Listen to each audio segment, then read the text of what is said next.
Siaru, I think. Таннел нахуй склад пришел. Elodin shook his head. Sunny is Levariat in Siaru. I tried to think where I'd learned the word. Had I stumbled onto it in the archives? Before I could bring it to mind, Elodin spoke. I am preparing to teach a class, he said casually, for those interested in the delicate and subtle art of naming. He gave me a sideways look. It occurs to me that it might not be a complete waste of your time. I might be interested, I said carefully. He nodded. You should read Teckham's Underlying Principles to prepare. Not a long book, but thick, if you follow me. If you lend me a copy, I'd like nothing better than to read it, I said. Otherwise, I'll have to muddle through without. He looked at me, uncomprehending. I've been banned from the archives. What? Still? Elodin asked, surprised. Still. He seemed indignant. It's been what, half a year? 3/4 of a year in 3 days' time, I said. Master Lauren has made his feelings clear on the issue of letting me back inside. That, Elodin said with a strange protectiveness in his voice, is utter horseshit. You're my Relar now. Elodin changed directions, heading over a piece of rooftop I usually avoided because it was covered in clay roofing tiles. From there, we hopped a narrow alley, made our way across the sloping roof of an inn, and stepped onto a broad roof of finished stone. Eventually, we came to a wide window with a warm glow of candlelight behind it. Elodin knocked on a pane of glass as sharply as if it were a door. Looking around, I realized we were standing atop the Master's Hall. After a moment, I saw the tall, thin shape of Master Lauren block the candlelight behind the window. He worked the latch, and the entire window swung open on a hinge. Elodin, what can I do for you? Lauren asked. If he thought anything odd about the situation, I couldn't tell from looking at his face. Elodin jerked a thumb over his shoulder at me. The boy here says he's still banned from the archives. Is that so? Lauren's impassive eyes moved to me, then back to Elodin. It is. Well, let him back in, Elodin said. He needs to read things. You've made your point. He's reckless, Lauren said flatly. I'd planned to keep him out for a year and a day. Elodin sighed. Yes, very traditional. Now why don't you give him a second chance? I'll vouch for him. Lauren eyed me for a long moment. I tried to look as responsible as I could, which wasn't very, considering I was standing on a rooftop in the middle of the night. Very well, Lauren said. Tomes only. Tomes is for feckless tits who can't chew their own food, Elodin said dismissively. My boy's a Relar. He has the feck of 20 men. He needs to explore the stacks and discover all manner of useless things. I'm not concerned about the boy, Lauren said with unblinking calm. My concern is for the archives itself. Elodin reached out and grabbed me by the shoulder, pushing me forward a bit. How about this? If you catch him larking around again, I'll let you cut off his thumbs. That should set an example, don't you think? Lauren gave the two of us a slow look. Then he nodded. Very well, he said, and closed his window. There you go, Elodin said expansively. What the hell? I demanded, wringing my hands. What the hell? Elodin looked at me, puzzled. What? You're in. Problem solved. You can't offer to let him cut off my thumbs, I said. He raised an eyebrow. Are you planning on breaking the rules again? He asked pointedly. What? No, but... Then you don't have anything to worry about, he said. He turned and continued up the slope of the roof. Probably. I'd still step carefully if I were you. I can never tell when Lauren is kidding. As soon as I awoke the next day, I made my way to the office of the bursar and settled accounts with Riam, the pinch-faced man who held the university's purse strings. I paid my hard-won 9 talents and 5, securing my place in the university for 1 more term. Next, I went to ledgers and lists, where I signed up for observation in the Medica, along with physiognomy and physic. Next was ferrous and cupric metallurgy with Kamar in the fishery. Last came adept sympathy with Alxadal. It was only then I realized I didn't know the name of Elodin's class. I leafed through the ledger until I spotted Elodin's name, then ran my finger back to where the title of the class was listed in fresh, dark ink. Introduction to Not Being a Stupid Jackass. No. I sighed and penned my name in the single blank space beneath. Chapter 12. The Sleeping Mind. When I stirred awake the next day, my first thought was of Elodin's class. There was an excited flutter in my stomach. After long months of trying to get Master Namer to teach me, I was finally going to get a chance to study naming. Real magic. Taborlin the Great magic. But work came before play. Elodin's class didn't meet until noon. With Davy's debt hanging over my head, I needed to squeeze in a couple hours' work at the fishery. Entering Kilvin's workshop, the familiar din of 100 busy hands washed over me like music. While it was a dangerous place, I found the workshop oddly relaxing. Many students resented my quick rise through the ranks of the Arcanum, but I'd earned a grudging respect from most of the other artificers. I saw Manette working near the kilns and started to wind my way through the busy work tables toward him. Manette always knew what work paid best. Kvothe! The huge room grew quiet, and I turned to see Master Kilvin standing in the doorway of his office. He made a curt beckoning gesture and stepped back inside his office. Sound slowly filled the room as the students returned to their work, but I could feel their eyes on me as I made my way across the room, weaving between the work tables. As I came closer, I saw Kilvin through the wide window of his office, writing on a wall-mounted slate. He was half a foot taller than me, with a chest like a barrel. His great bristling beard and dark eyes made him look even larger than he really was. I knocked politely on the doorframe, and Kilvin turned, setting down his chalk. Relar Kvothe, come in. Close the door. Anxiously, I stepped into the room and pulled the door shut behind me. The clatter and din of the workshop was cut off so completely that I expected Kilvin must have some cunning sigildry in place that muffled the noise. The result was an almost eerie quiet in the room. Kilvin picked up a piece of paper from the corner of his work table. I have heard a distressing thing, he said. Several days ago, a girl came to Stocks. She was looking for a young man who had sold her a charm. He looked me in the eye. Do you know anything about this? I shook my head. What did she want? We do not know, Kilvin said. Elir Basil was working in Stocks at the time. He said the girl was young and seemed rather distressed. She was looking for... He glanced down at the paper. A young wizard. She didn't know his name, but described him as being young, red-haired, and pretty. Kilvin set down the piece of paper. Basil said she grew increasingly upset as they spoke. She looked frightened, and when he tried to get her name, she ran off crying. He crossed his huge arms in front of his chest, his face severe. So I ask you plainly, have you been selling charms to young women? The question caught me by surprise. Charms? I asked. Charms for what? That you should tell me, Kilvin said darkly. Charms for love or luck, to help a woman catch with child, or to prevent the same. Amulets against demons and the like. Can such things be made? I asked. No, Kilvin said firmly, which is why we do not sell them. His dark eyes settled heavily onto me. So I ask you again, have you been selling charms to ignorant townsfolk? I was so unprepared for the accusation that I couldn't think of anything sensible to say in my defense.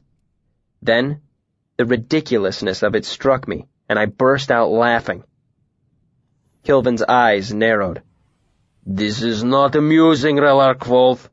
Not only are such things expressly forbidden by the university, but a student who would sell false charms... Kilvin trailed off, shaking his head. It reveals a profound flaw of character. Master Kilvin, look at me, I said, plucking at my shirt.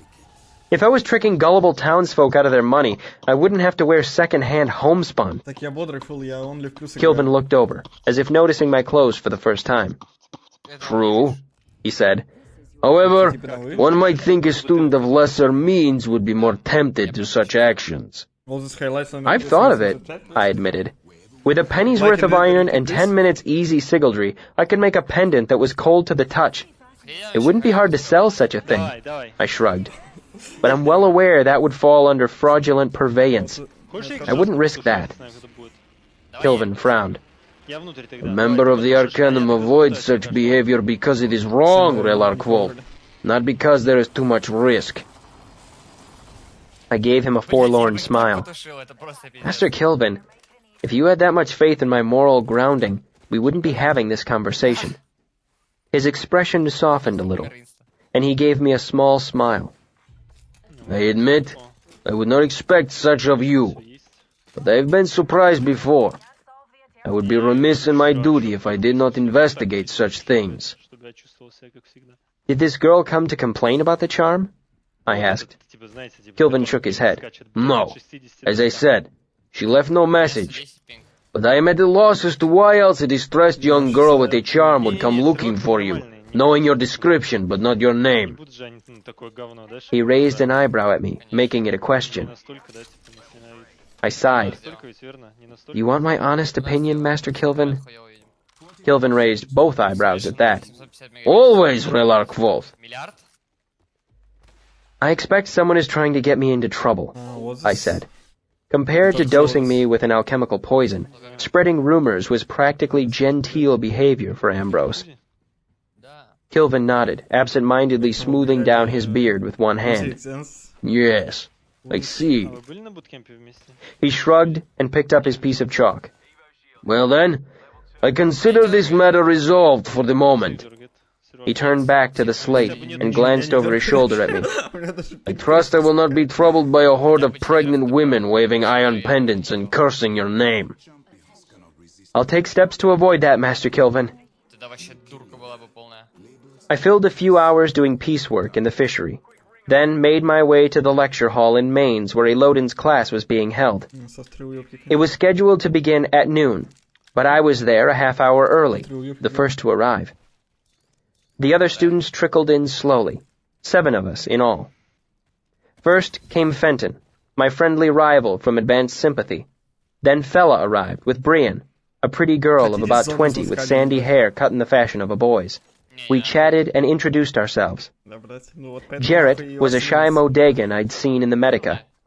I recognized the young woman with bright blue eyes and honey-colored hair as Anissa, but it took me a while to remember where I'd met her. She was one of Simmons' countless short-lived relationships. Last was Urish, nearly 30 and a full Altha. His complexion and accent marked him as coming all the way from the Lanette. The noon bell struck, but Elodin was nowhere to be seen. 5 minutes passed, then 10. It wasn't until noon that Elodin breezed into the hall, carrying a loose armful of papers. He dropped them onto a table and began to pace back and forth directly in front of us. Several things should be made perfectly clear before we start, he said without any introduction or apology for his lateness. First, you must do as I say. You must do it to the best of your ability, even when you don't see the reasons for it. Questions are fine, but in the end, I say you do. He looked around. Yes?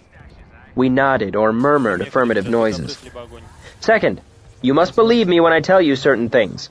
Some of the things I tell you may not be true, but you must believe them anyway until I tell you to stop. He looked at each of us. Yes?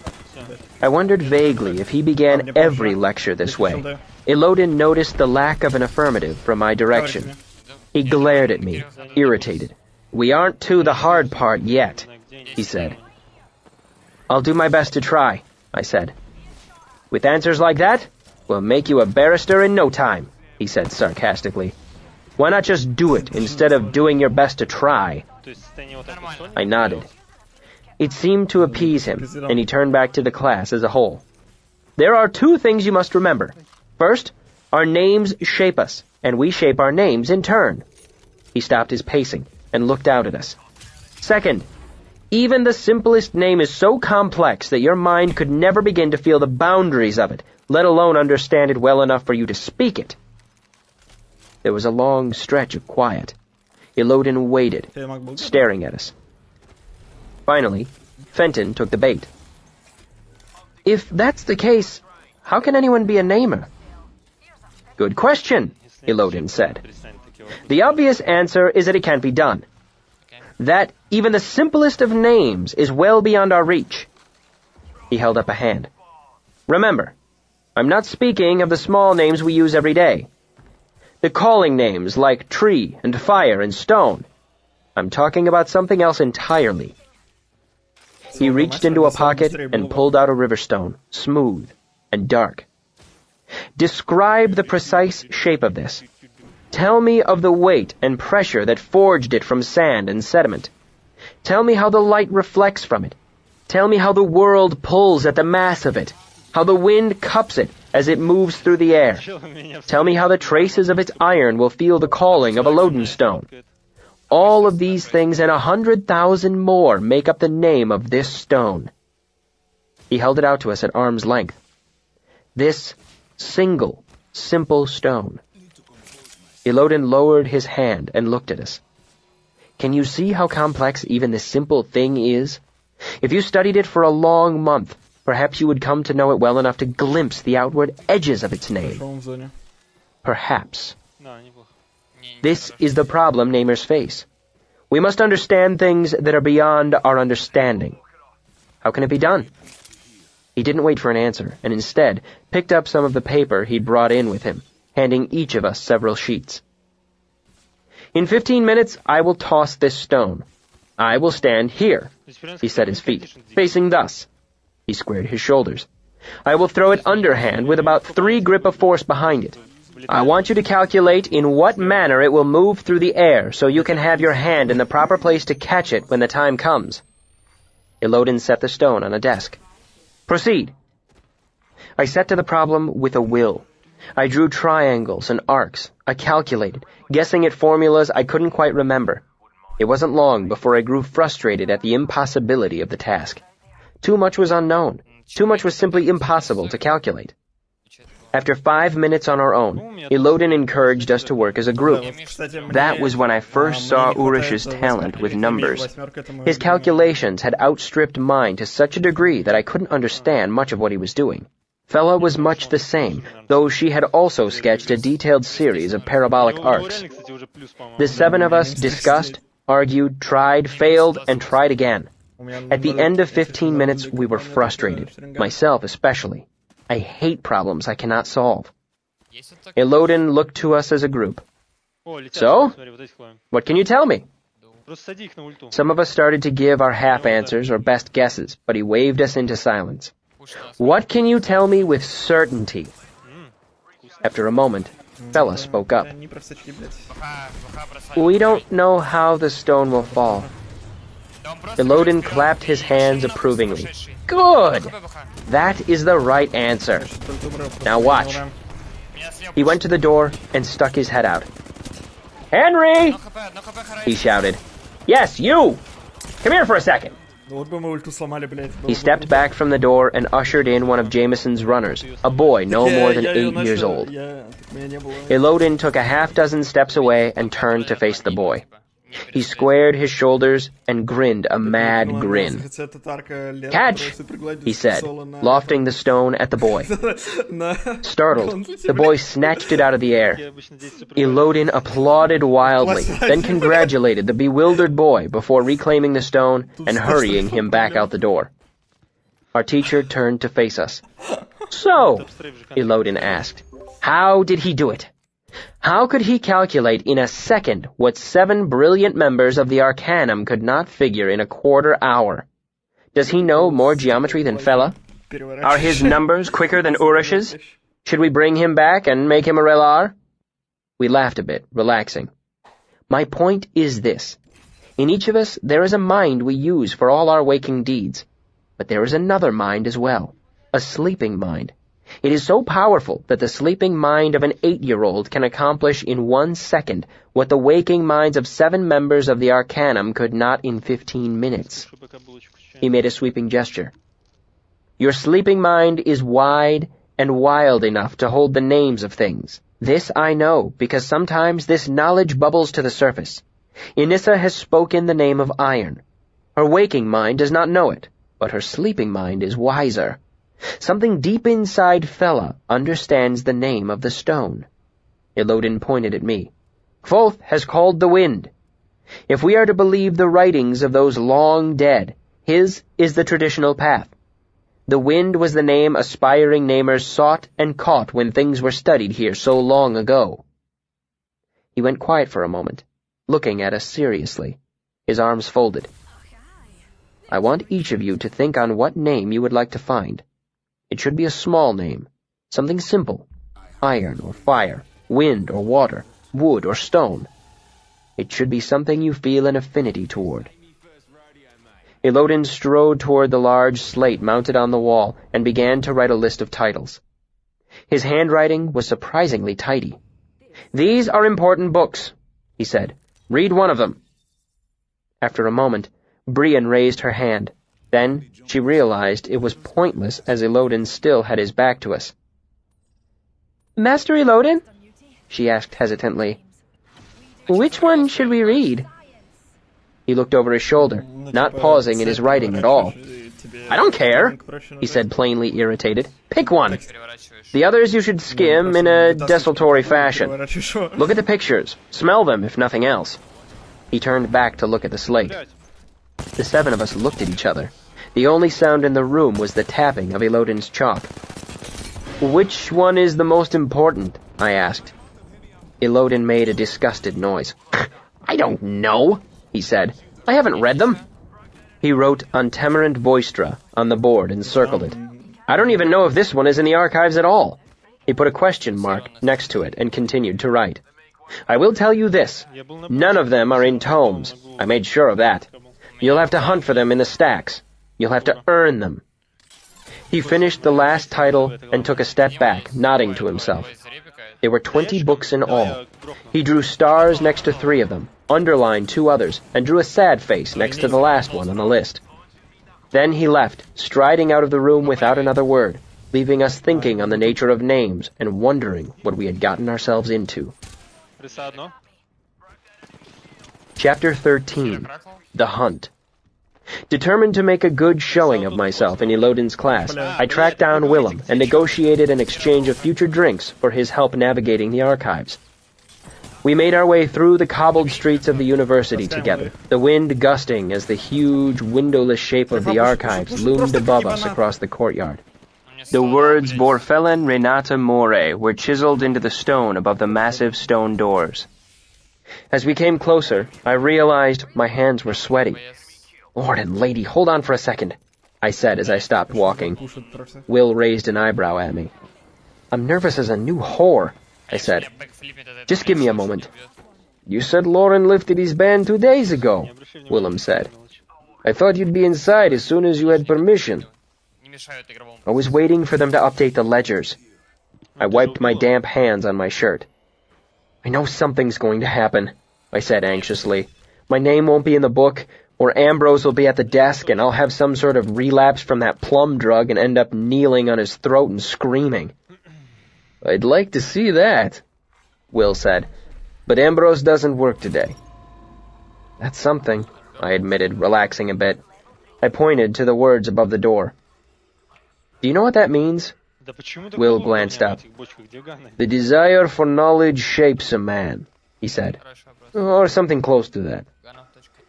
I like that. I took a deep breath. Right. Let's go. I pulled open the huge stone doors and entered a small antechamber. Then Will tugged open the inner doors, and we stepped into the entry hall. In the middle of the room was a huge wooden desk with several large, leather-bound ledgers open atop it. Several imposing doors led off in different directions. Fela sat behind the desk, her curling hair pulled back into a tail. The red light from the sympathy lamps made her look different, but no less pretty. She smiled. Hello, fella, I said, trying not to sound as nervous as I felt. I heard I'm back in Lauren's good books. Did you check for me? She nodded and began to flip through the ledger in front of her. Her face brightened and she pointed. Then her expression went dark. I felt a sinking sensation in my stomach. What is it? I asked. Is something wrong? No, she said. Nothing's wrong. You look like something's wrong, Will grumbled. What does it say? Fella hesitated, then spun the book around so we could read it. Kvothe, Arladin's son, red-haired, fair-complected, young. Written next to this in the margin in a different script were the words, Rue Bastard. I grinned at her. Correct on all counts. Can I go in? She nodded. Do you need lamps? She asked, opening a drawer. I do, Will said, already writing his name in a separate ledger. I've got my own, I said, pulling my small lamp from a pocket of my cloak. Fella opened the admittance ledger and signed us in. My hand shook as I wrote, skittering the pen's nib embarrassingly so it flicked ink across the page. Fella blotted it away and closed the book. She smiled up at me. Welcome back, she said. I let Willem lead the way through the stacks and did my best to look properly amazed. It wasn't a hard part to play. While I'd had access to the archives for some time, I'd been forced to creep around like a thief. I had kept my lamp on its dimmest setting and avoided the main hallways for fear of accidentally running into someone. Shelves covered every bit of the stone walls. Some hallways were broad and open with high ceilings, while others formed narrow lanes barely wide enough for two people to pass if they both turned sideways. The air was heavy with the smell of leather and dust, of old parchment and binding glue. It smelled of secrets. Willem led me through twisting shelves, up some stairs, then through a long, wide hallway lined with books bound all in identical red leather. Finally, we came to a door with dim red light showing around the edges. There are rooms set aside for private study, Willem said softly. Reading holes. Sim and I use this one a lot. Not many people know about it. Will knocked briefly on the door before he opened it to reveal a windowless room barely larger than the table and chairs it contained. Sim sat at the table, the red light of his sympathy lamp making his face look ruddier than usual. His eyes grew wide when he saw me. Kvothe? What are you doing in here? He turned to Willem, horrified. What is he doing in here? Lauren lifted his ban, Willem said. Our young boy has a reading list. He's planning his first book hunt. Congratulations! Sim beamed at me.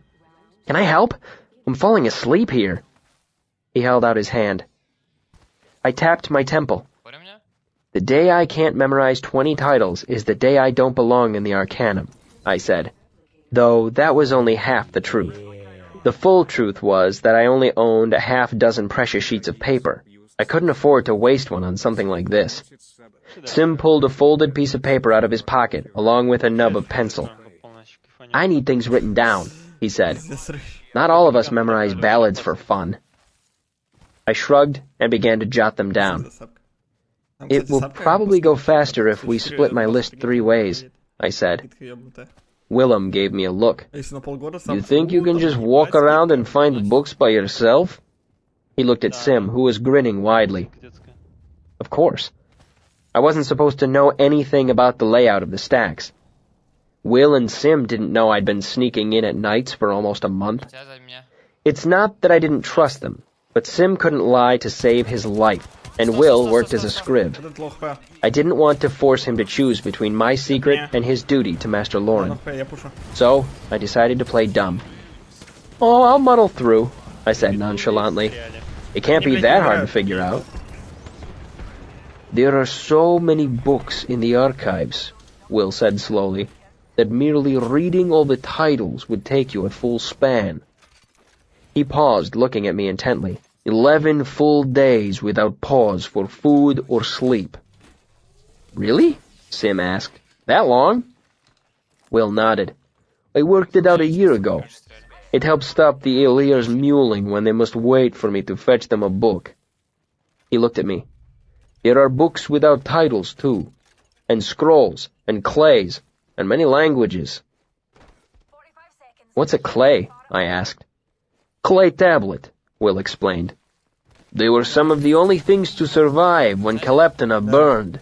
Some have been transcribed, but not all. All that's beside the point, Sim interjected. The problem is the organization. Cataloging, Will said. There have been many different systems over the years. Some masters prefer one, some prefer another. He frowned. Some create their own systems for organizing the books. I laughed. You sound like they should be pilloried for it. Perhaps, Will grumbled. I would not weep over such a thing. Sim looked at him. You can't blame a master for trying to organize things in the best way possible. I can't, Willem said. If the archives were organized badly, it would be a uniform unpleasantness we could work with. But there have been so many different systems in the last 50 years. Books mislabeled, titles mistranslated. He ran his hands through his hair, sounding suddenly weary. And there are always new books coming in, needing to be catalogued. Always the lazy Aelir in tomes who want us to fetch for them. It is like trying to dig a hole in the bottom of a river.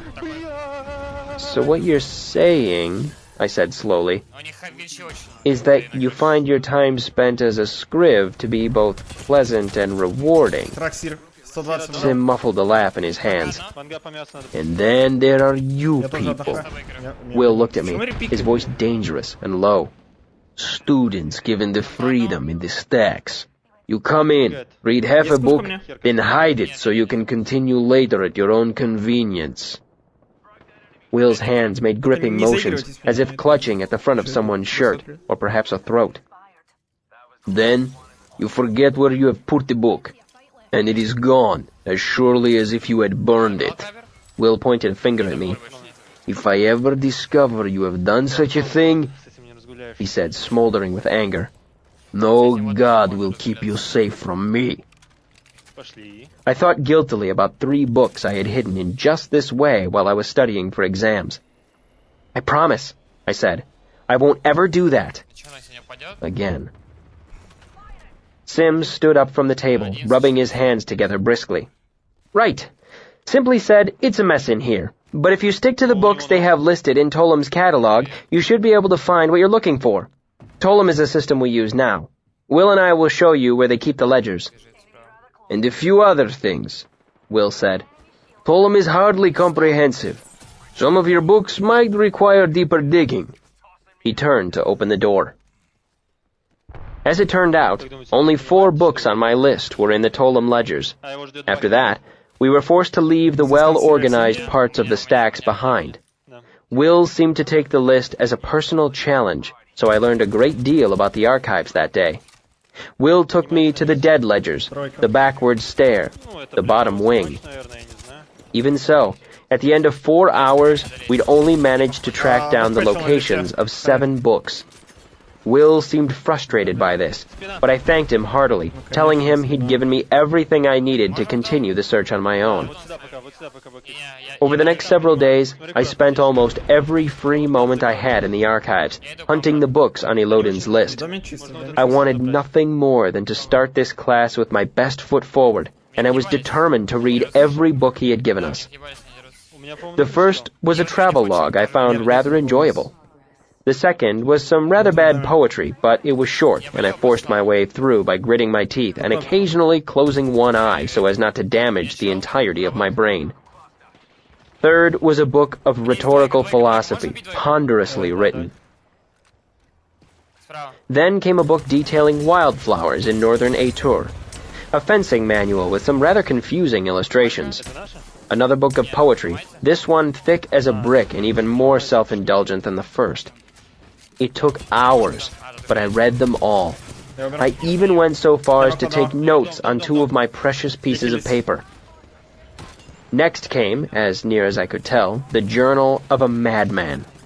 While it sounds interesting, it was really only a headache pressed between covers.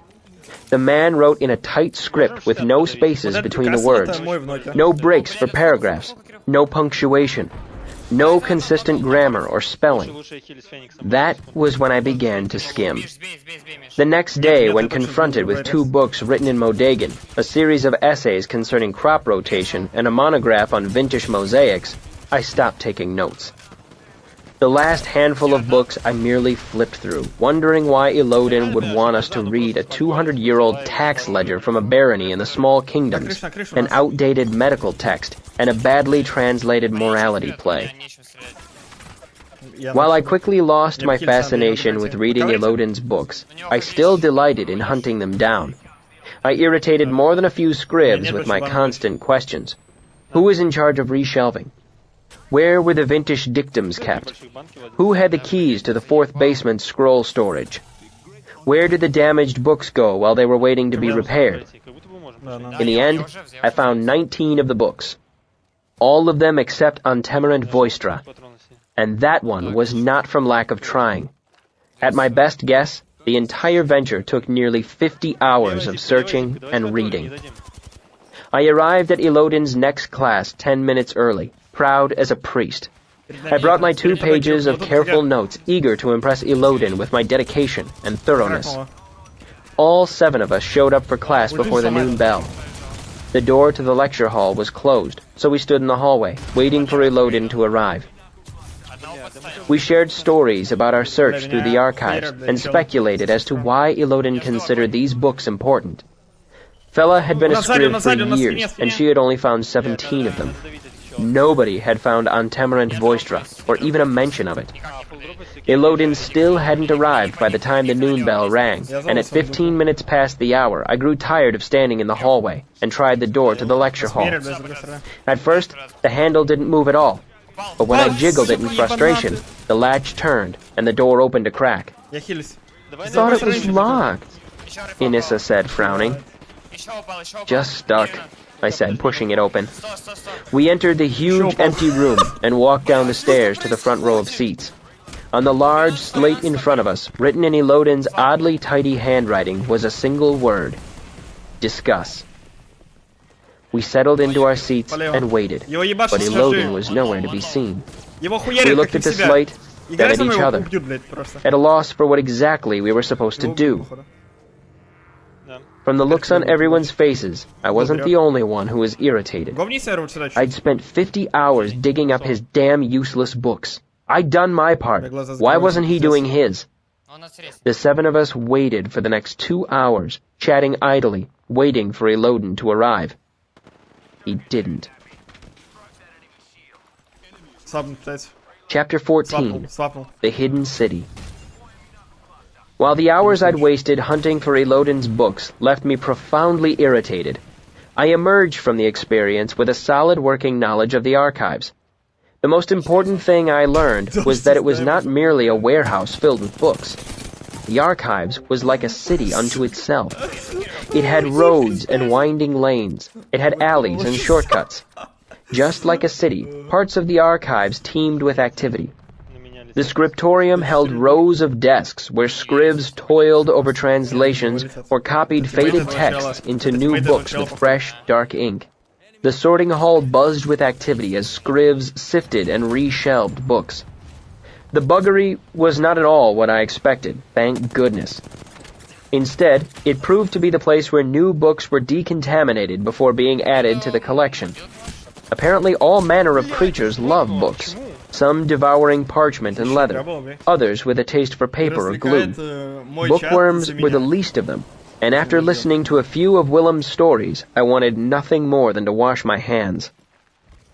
Catalogers Mew, the Bindery, Bolts, Palimpsest, all of them were busy as beehives, full of quiet, industrious scribs.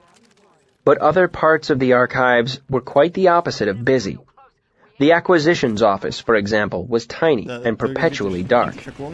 Through the window, I could see that one entire wall of the office was nothing but a huge map with cities and roads marked in such detail that it looked like a snarled loom. The map was covered in a layer of clear alchemical lacquer, and there were notes written at various points in red grease pencil, detailing rumors of desirable books and the last known positions of the various acquisition teams. Tomes was like a great public garden. Any student was free to come and read the books shelved there.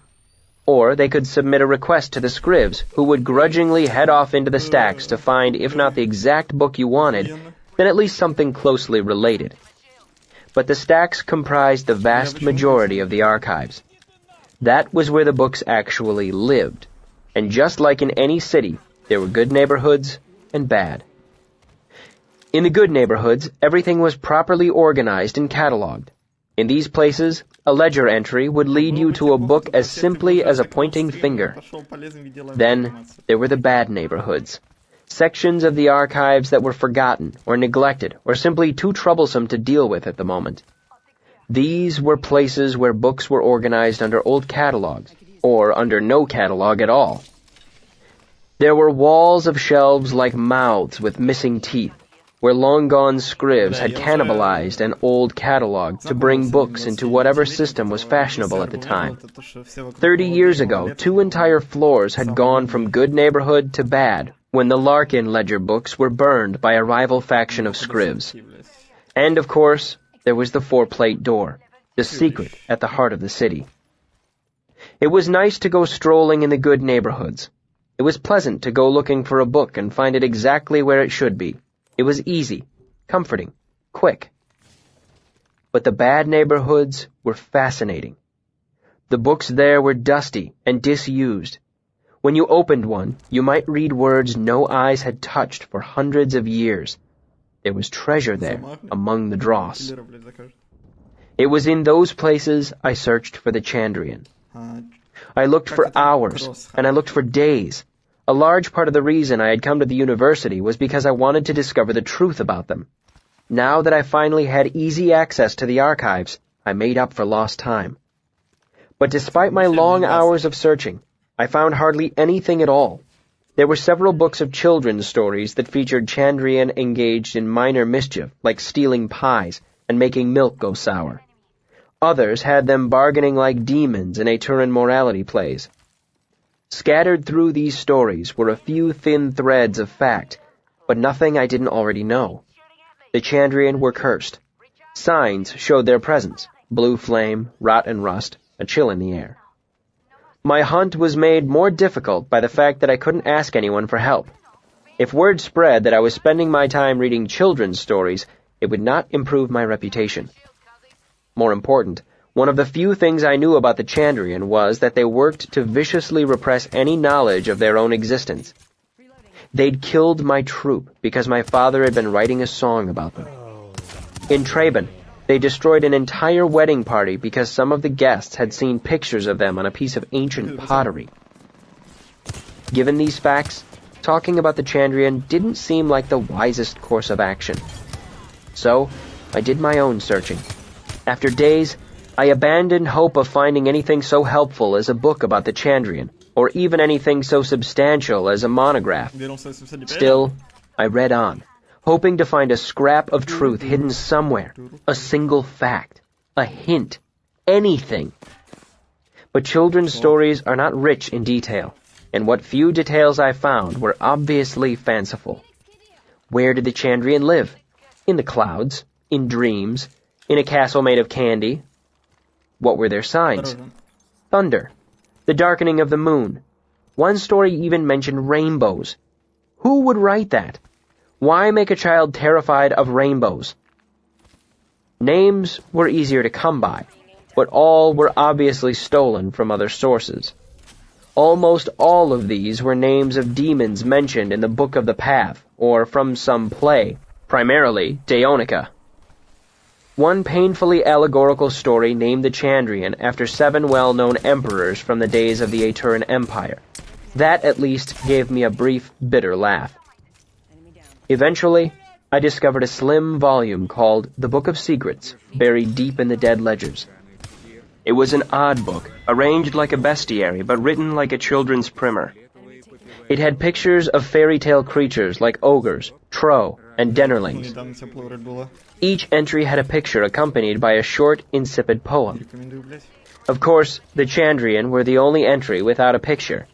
Instead, it was just an empty page framed in decorative scrollwork. The accompanying poem was less than useless. The Chandrian move from place to place, but they never leave a trace. They hold their secrets very tight, but they never scratch and they never bite. They never fight and they never fuss. In fact, they are quite nice to us. They come and they go in the blink of an eye, like a bright bolt of lightning out of the sky. Irritating as it was to read something like this, it made one point abundantly clear. To the rest of the world, the Chandrian were nothing more than childish fairy stories. No more real than shamble men or unicorns. I knew differently, of course. I had seen them with my own eyes. I had talked to Black-Eyed Cinder. I had seen Haliax wearing shadow all around him like a mantle. So I continued my fruitless search. It didn't matter what the rest of the world believed. I knew the truth, and I've never been one to give up easily. I settled into the rhythm of a new term. As before, I attended classes and played music at Anchors, but most of my time was spent in the archives. I had lusted after them for so long that being able to walk through the front doors any time I wanted seemed almost unnatural. Even my continuing failure to find anything factual about the Chandrian didn't sour the experience. As I hunted, I became increasingly distracted by other books I found. A handwritten medicinal herbal with watercolor pictures of various plants. A small quarto book of 4 plays I'd never heard of before. A remarkably engaging biography of Hevred the Wary. I spent entire afternoons in the reading holes, missing meals and neglecting my friends. More than once, I was the last student out of the archives before the scribs locked the doors for the night. I would have slept there if such things were allowed. Some days, if my schedule was too tight for me to settle in for a long stretch of reading, I would simply walk the stacks for a handful of minutes between classes. I was so infatuated with my new freedoms that I did not make it over the river into Imre for many days. When I did return to the Grey Man, I brought a calling card I'd fashioned from a scrap of parchment. I thought Denna would be amused by it. But when I arrived, the officious porter in the Grey Man's parlor told me no, he could not deliver my card. No, the young lady was no longer in residence. No, he could not take a message for her. No, he did not know where she had gone. Chapter 15. Interesting Fact. Ilodin strode into the lecture hall almost an hour late. His clothes were covered in grass stains, and there were dried leaves tangled in his hair. He was grinning. Today, there were only 6 of us waiting for him. Jarrett hadn't shown up for the last 2 classes. Given the scathing comments he'd made before disappearing, I doubted he'd be coming back. "Now!" Ilodin shouted without preamble. "Tell me things." This was his newest way to waste our time. At the beginning of every lecture, he demanded an interesting fact he had never heard before. Of course, Ilodin himself was the sole arbiter of what was interesting, and if the first fact you provided didn't measure up, or if he already knew it, he would demand another, and another, until you finally came up with something that amused him. He pointed at Brian. "Go!" "Spiders can breathe underwater," she said promptly. Ilodin nodded. "Good!" He looked at Fenton. "There's a river south of Vintus that flows the wrong way," Fenton said. "It's a saltwater river that runs inland from the Sentha Sea." Ilodin shook his head. "Already know about that." Fenton looked down at a piece of paper. "Emperor Ventorin once passed a law—" "Boring!" Ilodin interjected, cutting him off. "If you drink more than 2 quarts of seawater, you'll throw up?" Fenton asked. Ilodin worked his mouth speculatively, as if he were trying to get a piece of gristle out of his teeth. Then he gave a satisfied nod. "That's a good one." He pointed to Urish. "You can divide infinity an infinite number of times, and the resulting pieces will still be infinitely large," Urish said in his odd Lenati accent.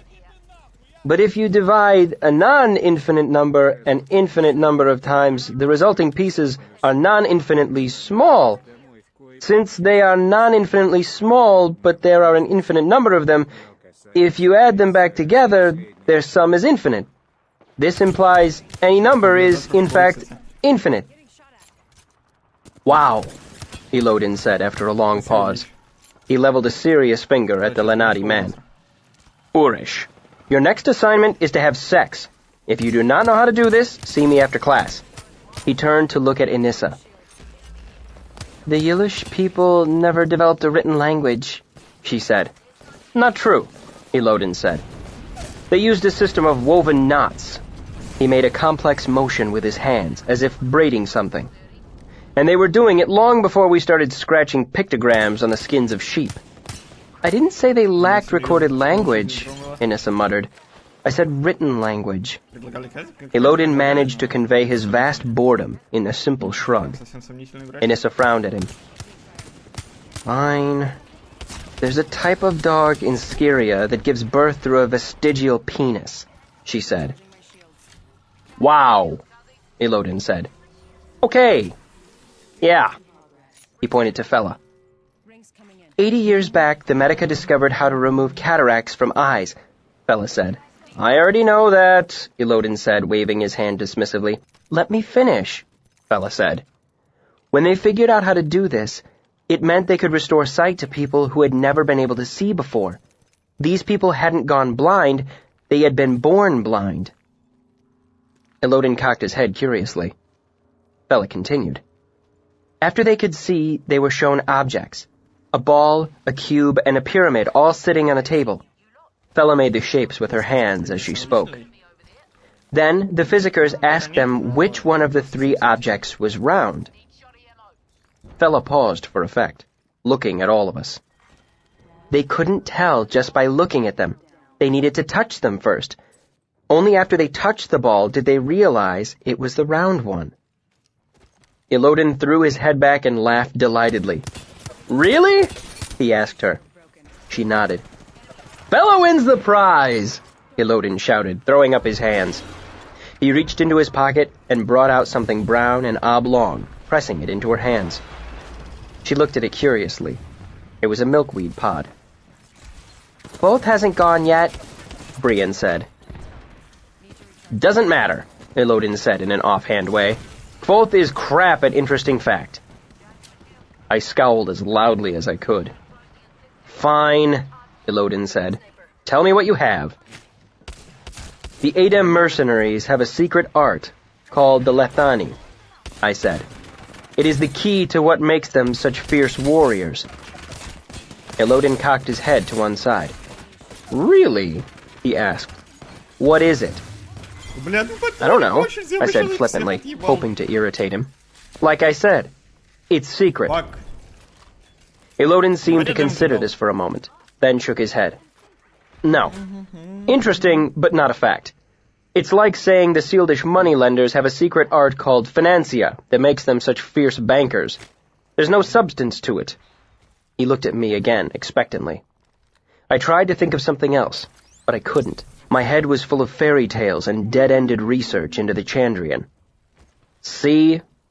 Elodin said to Brian. He's crap. I just don't know why we're wasting our time with this, I snapped. Do you have better things to do? Elodin asked. Yes, I exploded angrily. I have 1,000 more important things to do, like learning about the name of the wind. Elodin held up a finger, attempting to strike a sage pose and failing because of the leaves in his hair. Small facts lead to great knowing, he intoned, just as small names lead to large names. He clapped his hands and rubbed them together eagerly. Right! Fella, open your prize, and we can give Kvothe the lesson he so greatly desires. Fella cracked the dry husk of the milkweed pod. The white fluff of the floating seeds spilled out into her hands. Master Namer motioned for her to toss it into the air. Fella threw it, and everyone watched the mass of white fluff sail toward the high ceiling of the lecture hall, then fall back heavily to the ground. God damn it, Elodin said. He stalked over to the bundle of seeds, picked it up, and waved it around vigorously until the air was full of gently floating puffs of milkweed seed. Then, Elodin started to chase the seeds wildly around the room, trying to snatch them out of the air with his hands. He clambered over chairs, ran across the lecturer's dais, and jumped onto the table at the front of the room. All the while, he grabbed at the seeds. At first, he did it one-handed, like you'd catch a ball. But he met with no success, and so he started clapping at them, the way you'd swat a fly. When this didn't work either, he tried to catch them with both hands, the way a child might cup a firefly out of the air. But he couldn't get a hold of one.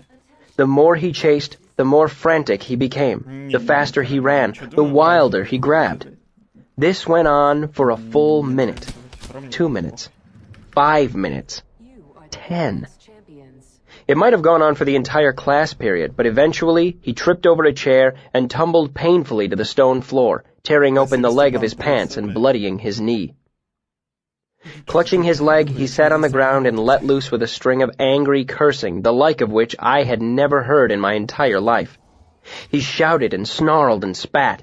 He moved through at least 8 languages, and even when I couldn't understand the words he used, the sound of it made my gut clench and the hair on my arms stand up. He said things that made me sweat. He said things that made me sick. He said things I didn't know it was possible to say.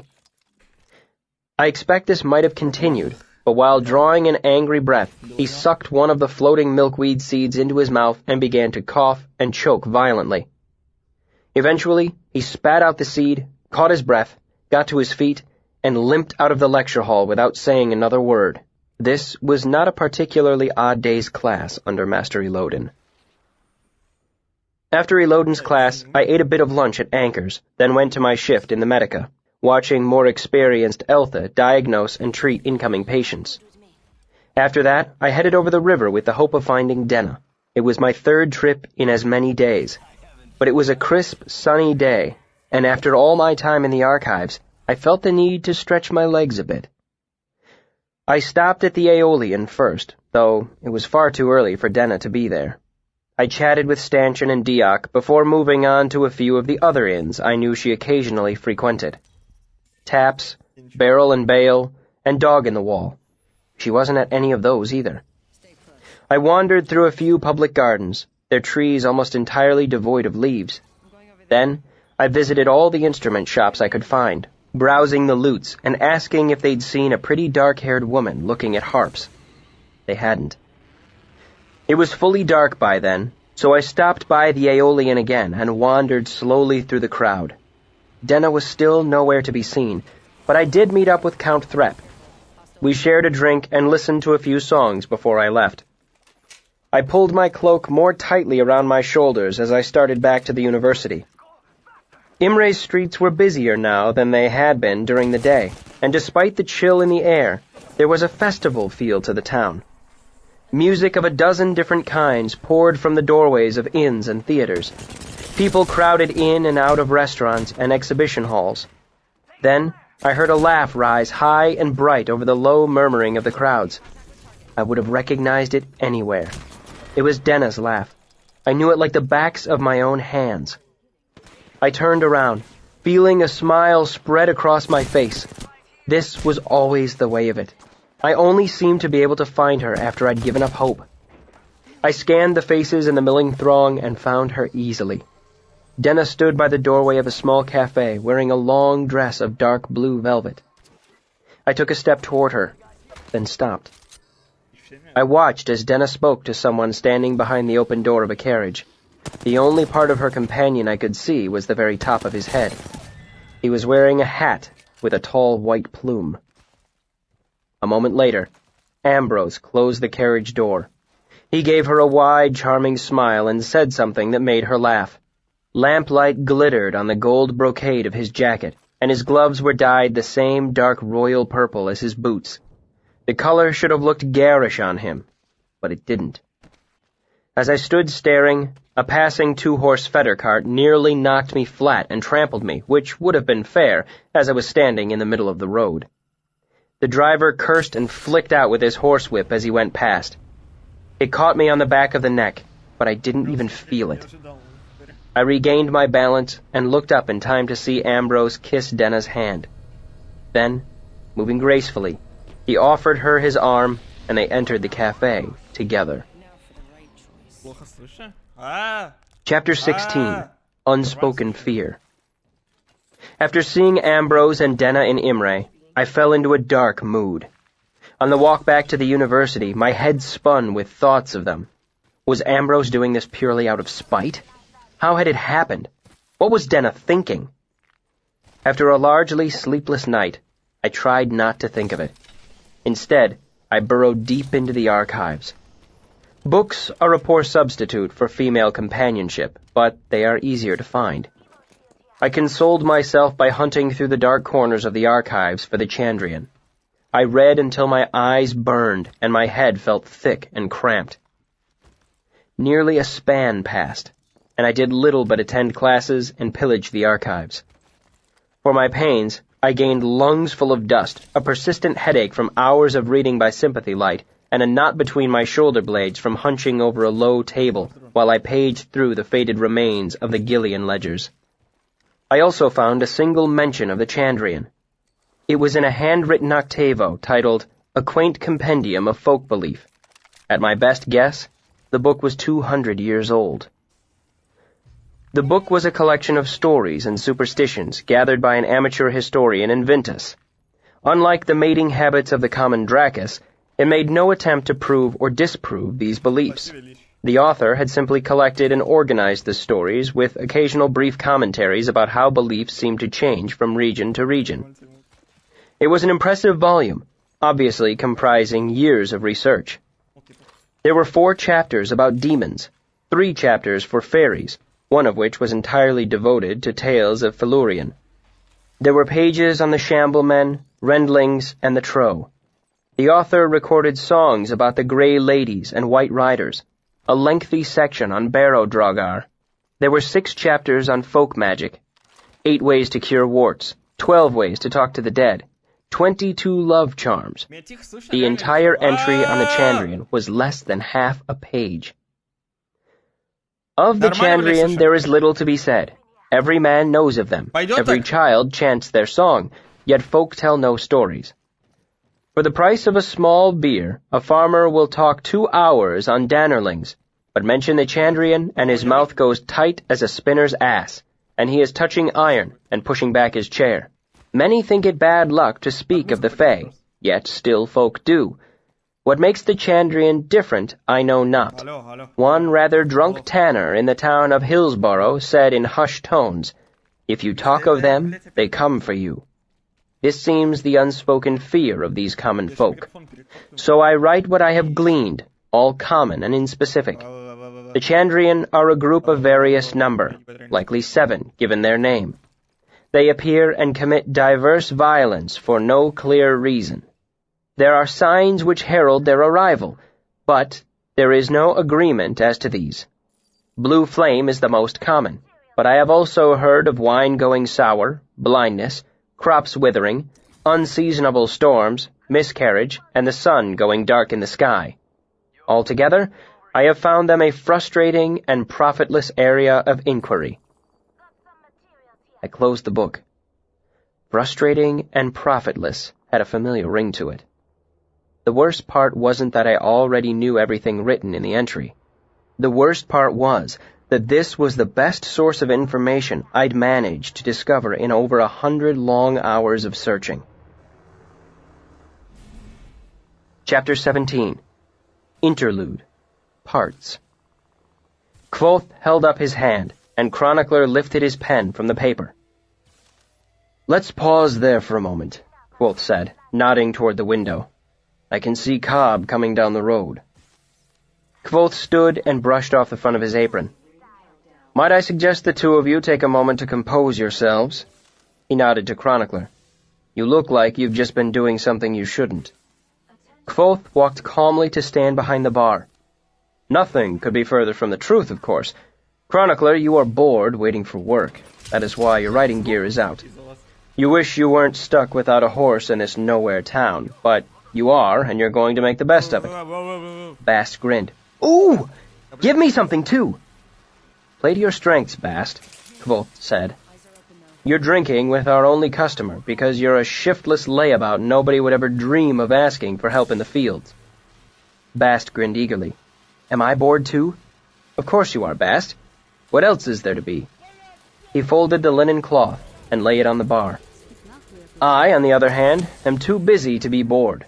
I'm bustling about tending to the 100 small tasks that keep the inn running smoothly. He looked at the two of them. Chronicler, slouch back in your chair.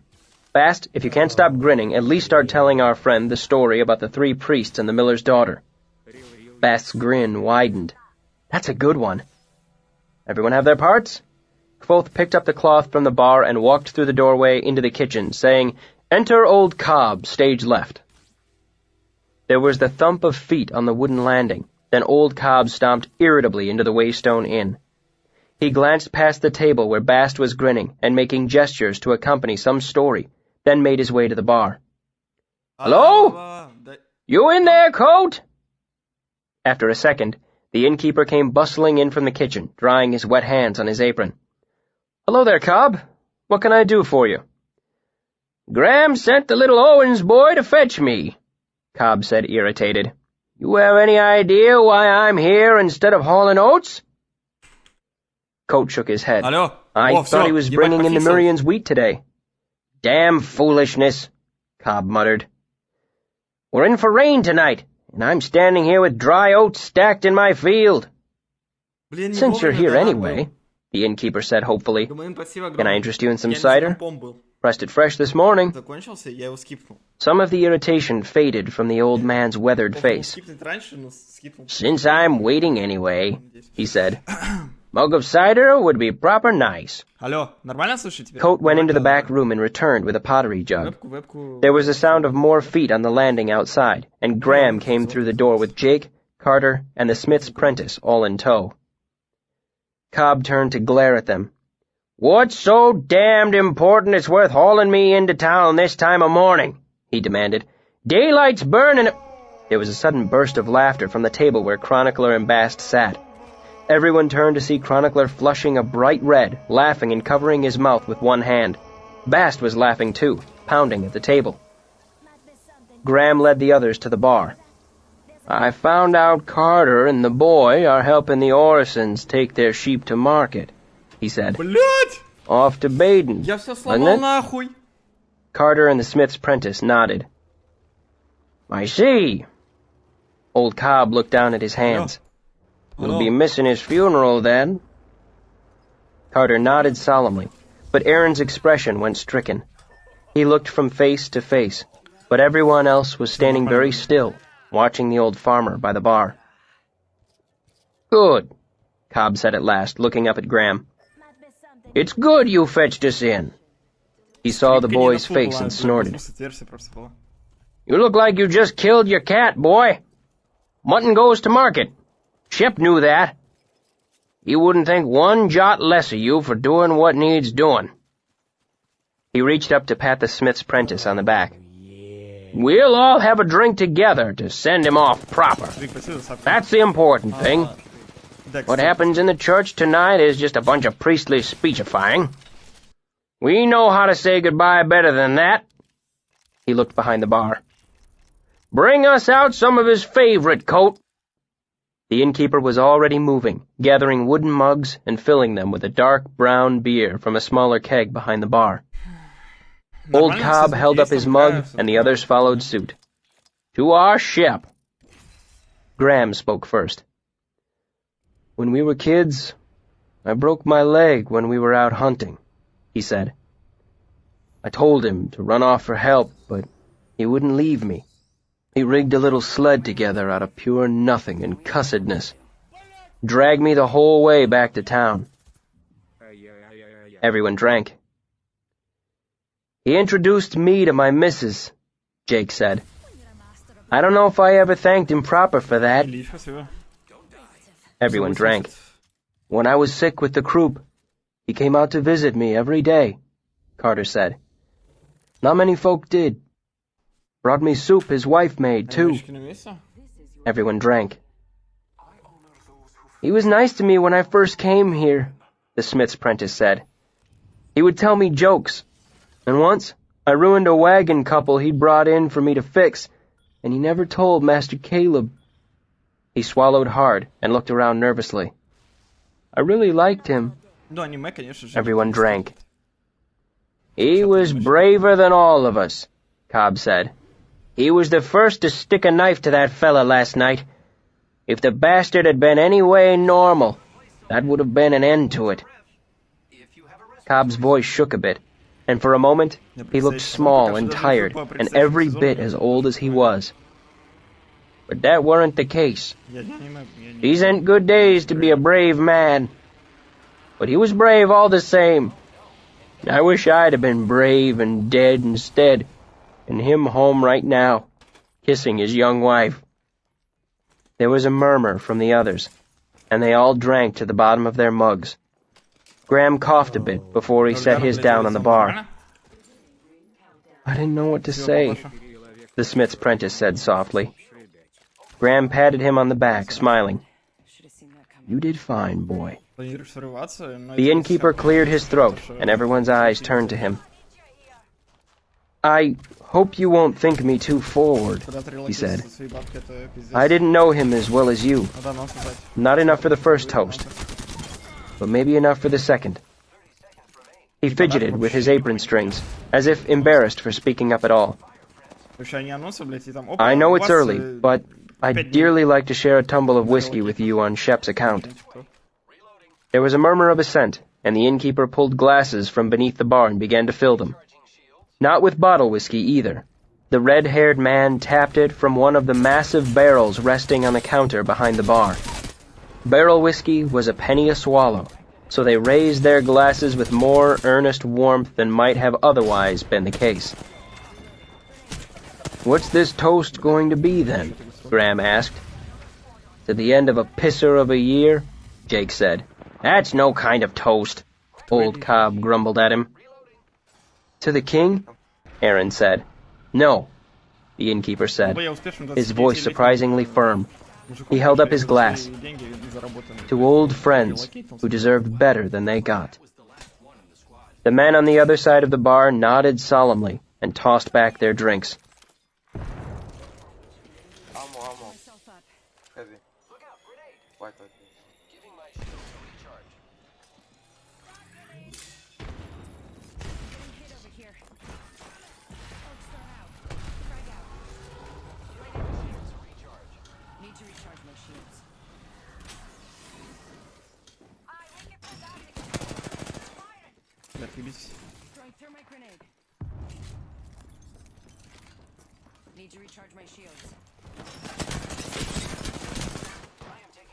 А можно не по мне он ли стрелять, сука? Там тиммейтов моих похуярить. Мини-человеком, то в смысле, блять. Не такая уж и маленькая вебка. Я смотрел на фуллскрине. Да, это она реально огромная, кажется, была.